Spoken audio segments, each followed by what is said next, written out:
Welcome to my Science Academy. Hello everyone. Today I am going to discuss the topic of cell membrane, that is also known as plasma membrane. Plasma membrane surrounds the cytoplasm of a cell. This semi-permeable membrane controls what enters or leaves the cell.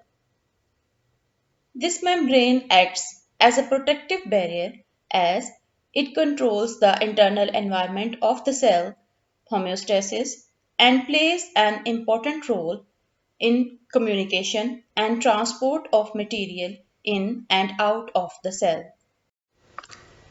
When we talk about its chemical composition, it is chemically composed of 60 to 80% proteins, 20 to 40% lipids, and a very small quantity of carbohydrates are present in the form of glycoproteins and glycolipids. Next, we will study about its structure. By having a close view, you will see that it is composed of phospholipid bilayer. A layer of phospholipids can be seen above and a layer below. Each phospholipid consists of head that is made up of phosphate group and two tails of fatty acids. In this phospholipid bilayer, the head of the phospholipid face outwards and is hydrophilic or water-loving, while tail of this phospholipid face inwards and is hydrophobic or water-repelling. This model of membrane is known as fluid mosaic model of the membrane. According to the fluid mosaic model of membrane, proteins are embedded inside the lipid bilayer in a mosaic manner. So, the fluid mosaic model of membrane describes the membrane as a dynamic and flexible structure, not a rigid barrier.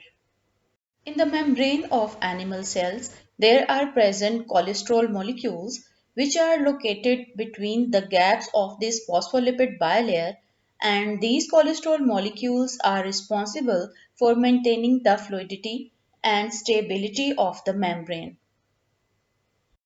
The fluidity of membrane depends on the concentration of these cholesterol molecules. For example, when the concentration of these cholesterol molecules is modest, the fluidity of membrane will be decreased. And when these cholesterol molecules are in high concentration, the fluidity of the membrane will increase.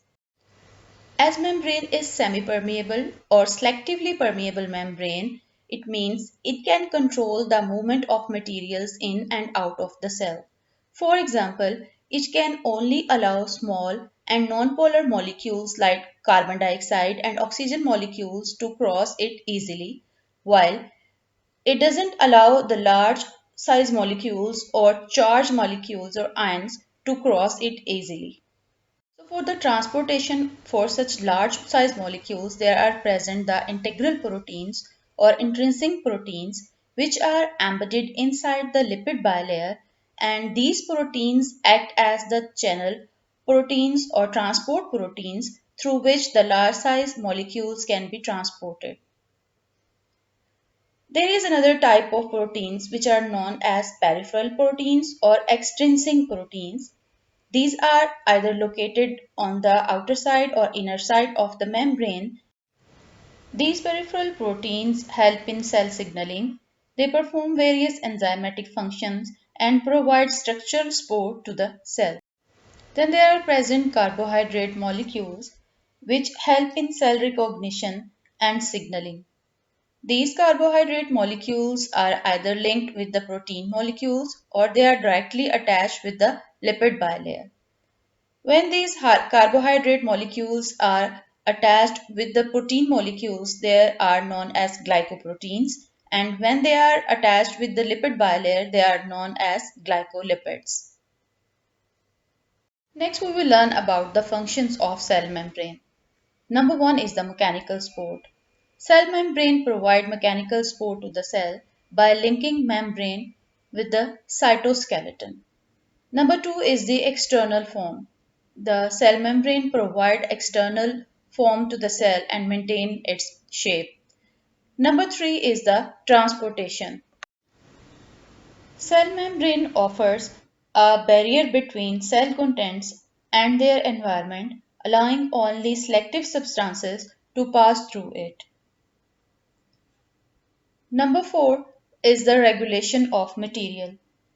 Cell membrane regulates the flow of material and ions to maintain the definite gradient across it. The substances which are lipid soluble and are small in size, they can cross it more easily, while ions being charged particles have some difficulty in crossing. Number 5 is the passive transport.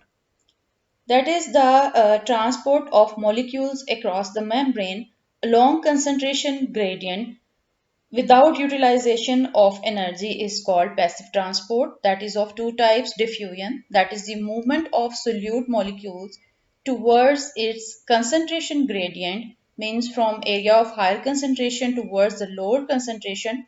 Another type of passive transport is osmosis, that is the movement of water molecules towards the concentration gradient through a permeable membrane.